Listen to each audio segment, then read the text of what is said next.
ओम नमो भगवते वासुदेवाय। ओम लक्ष्मी नारायण नमः। जय श्री कृष्णा। नमस्कार दोस्तों, स्वागत है आप सभी का हमारे यूट्यूब चैनल पर। प्रिय भक्तजनों, आज हम आपको निर्जला एकादशी की व्रत कथा सुनाएंगे। तो सभी भक्तजन हमारी निर्जला एकादशी की व्रत कथा को बड़े श्रद्धा भाव और प्रसन्नचित्त मन से सुने। सभी भक्तजनों को हमारी तरफ से निर्जला एकादशी की हार्दिक शुभकामनाएं। प्रिय भक्तजनों, जिन्होंने अभी तक हमारे चैनल को सब्सक्राइब नहीं किया है वो हमारे चैनल को सब्सक्राइब करें, वीडियो को लाइक करें और कमेंट में ओम नमो भगवते वासुदेवाय राधे राधे अवश्य लिखें। निर्जला एकादशी पर भगवान विष्णु की विधिवत पूजा करने के साथ साथ अंत में यह कथा अवश्य सुननी चाहिए। हिंदू धर्म में निर्जला एकादशी का विशेष महत्व है। 24 एकादशियों में से इसे सबसे कठोर एकादशी में से एक माना जाता है, क्योंकि इसे बिना अन्न जल ग्रहण किए रखा जाता है। हिंदू पंचांग के अनुसार जेठ मास के शुक्ल पक्ष की एकादशी तिथि को किया जाता है। इसे भीमसेनी एकादशी भी कहते हैं। इस साल निर्जला एकादशी का व्रत 6 जून को रखा जा रहा है। हिंदू धर्म में इस व्रत का धार्मिक महत्व ही नहीं बल्कि शारीरिक और मानसिक स्वास्थ्य के लिए काफी लाभकारी माना जाता है। इस दिन भगवान विष्णु की विधिवत पूजा करने के साथ निर्जला व्रत रखने का विधान है।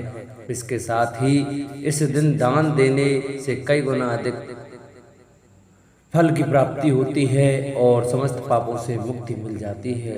इस दिन विष्णु जी माँ लक्ष्मी की विधिवत पूजा करने के बाद व्रत कथा अवश्य सुननी चाहिए। इससे आपकी पूजा पूर्ण मानी जाती है। जेठ माह के शुक्ल पक्ष की एकादशी तिथि की आरंभ 6 जून को रात 2:15 पर हो रही है। जेठ माह के शुक्ल पक्ष की एकादशी तिथि की समाप्ति 7 जून को सुबह 4:47 पर होगी।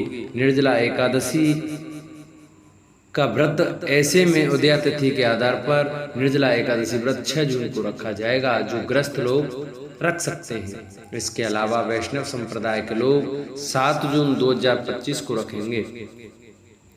निर्जला एकादशी का पारण समय 7 जून को एकादशी व्रत का मुहूर्त पारण समय दोपहर 1:44 से 4:31 तक है।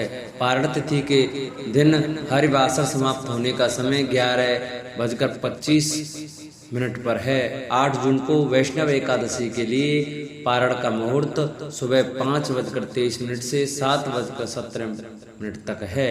पारण तिथि के दिन द्वादशी समाप्त होने का समय 7:17 AM पर है। निर्जला एकादशी की व्रत कथा। भीमसेन व्यास जी से कहने लगे, हे पितामह, भ्राता युधिष्ठिर, माता कुंती, द्रौपदी, अर्जुन, नकुल और सहदेव आदि सब एकादशी का व्रत करने को कहते हैं, परंतु महाराज मैं उनसे कहता हूँ कि भाई मैं भगवान की शक्ति पूजा आदि तो कर सकता हूँ, दान भी दे सकता हूँ, परंतु भोजन के बिना नहीं रह सकता। इस पर व्यास जी कहने लगे कि हे भीमसेन, यदि तुम नरक को बुरा और स्वर्ग को अच्छा समझते हो तो प्रतिमास की दोनों एकादशियों को अन्न मत खाया करो। भीमसेन कहने लगे, हे पितामह, मैं तो पहले ही कह चुका हूँ कि मैं भूख सहन नहीं कर सकता। यदि वर्ष भर में कोई एक ही व्रत हो तो वह मैं रख सकता, क्योंकि मेरे पेट में ब्रक नाम वाली अग्नि है, सो मैं भोजन किए बिना नहीं रह सकता। भोजन करने से वह शांत रहती है, इसलिए पूरा उपवास तो क्या एक समय भी बिना भोजन किए रहना कठिन है। अतः आप मुझे कोई ऐसा व्रत बतलाइए जो वर्ष में केवल एक बार ही करना पड़े और मुझे स्वर्ग की प्राप्ति हो जाए। श्री व्यास जी कहने लगे कि हे पुत्र, बड़े बड़े ऋषियों ने बहुत शास्त्र आदि बनाए हैं, जिनसे बिना धन के थोड़े परिश्रम से ही स्वर्ग की प्राप्ति हो सकती है। इसी प्रकार शास्त्रों में दोनों पक्षों की एकादशी का व्रत मुक्ति के लिए रखा जाता है। व्यास जी के वचन सुनकर भीमसेन नरक में जाने के नाम से भयभीत हो गए और कांपकर कहने लगे कि अब क्या करूं? मास में 2 व्रत तो मैं कर नहीं सकता, हाँ वर्ष में एक व्रत करने का प्रयत्न अवश्य कर सकता हूं। अतः वर्ष में एक दिन व्रत करने से यदि मेरी मुक्ति हो जाए तो ऐसा कोई व्रत बताइए। यह सुनकर व्यास जी कहने लगे कि वृषभ और मिथुन की संक्रांति के बीच जेठ मास के शुक्ल पक्ष की जो एकादशी आती है उसका नाम निर्जला है। तुम उस एकादशी का व्रत करो। इस एकादशी के व्रत में स्नान और आचमन के सिवा जल वर्जित है। आचमन में 6 मास से अधिक जल नहीं होना चाहिए।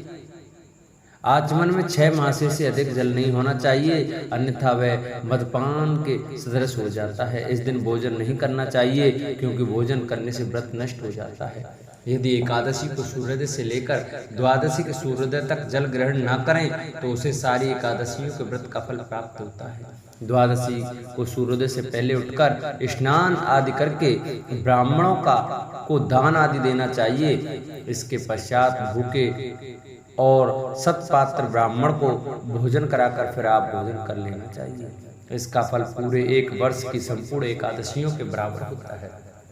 व्यास जी कहने लगे, हे भीमसेन, यह मुझको स्वयं भगवान ने बताया है। इस एकादशी का पुण्य समस्त तीर्थों और दानों से अधिक है। केवल एक दिन मनुष्य निर्जला रहने से पापों से मुक्त हो जाता है। जो मनुष्य निर्जला एकादशी का व्रत करते हैं उनकी मृत्यु के समय यमदूत आकर नहीं गिरते, वरन भगवान के पार्षदों से पुष्पक विमान में बिठाकर स्वर्ग को ले जाते हैं। अतः संसार में सबसे श्रेष्ठ निर्जला एकादशी का व्रत है, इसलिए यत्न के साथ इस व्रत को करना चाहिए। उस दिन ओम नमो भगवते वासुदेवाय मंत्र का उच्चारण करना चाहिए और गोदान करना चाहिए। इस प्रकार व्यास जी के आज्ञा अनुसार भीमसेन ने इस व्रत को किया, इसलिए इसे एकादशी को भीमसेनी या पांडव एकादशी भी कहते हैं। निर्जला व्रत करने से पूर्व भगवान से प्रार्थना करें कि हे भगवान, आज मैं निर्जला व्रत करता हूँ, दूसरे दिन भोजन करूंगा, मैं इस व्रत को श्रद्धा पूर्वक करूंगा, अतः आपकी कृपा से मेरे सब पाप नष्ट हो जाएं।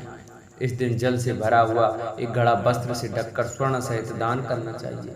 जो मनुष्य इस व्रत को करते हैं उनको करोड़ों फल सोने के दान का फल मिलता है, और जो इस दिन यज्ञादि करते हैं उनका फल तो वर्णन ही नहीं किया जा सकता। इस एकादशी के व्रत से मनुष्य विष्णु लोक को प्राप्त होता है। जो मनुष्य इस दिन अन्न खाते हैं वे चांडाल के समान हैं, वे अंत में नरक में जाते हैं। जिसने निर्जला एकादशी का व्रत किया है वह चाहे ब्रह्म हत्या हो, मदपान करता हो, चोरी की हो या गुरु के साथ द्वेष किया हो, मगर इस व्रत के प्रभाव से स्वर्ग जाता है।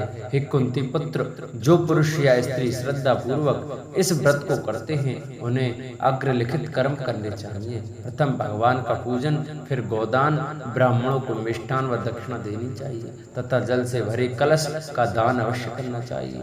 निर्जला के दिन अन्न, वस्त्र, उपाहन, जूती आदि का दान भी करना चाहिए। जो मनुष्य भक्ति पूर्वक इस कथा को श्रवण करते हैं उन्हें निश्चय ही स्वर्ग की प्राप्ति होती है। बोलो विष्णु भगवान की जय।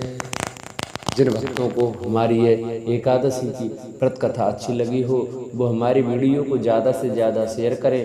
जिन्होंने चैनल को सब्सक्राइब नहीं किया है वो चैनल को सब्सक्राइब करें, वीडियो को लाइक करें और कमेंट में ओम नमो भगवते वासुदेवाय अवश्य लिखें।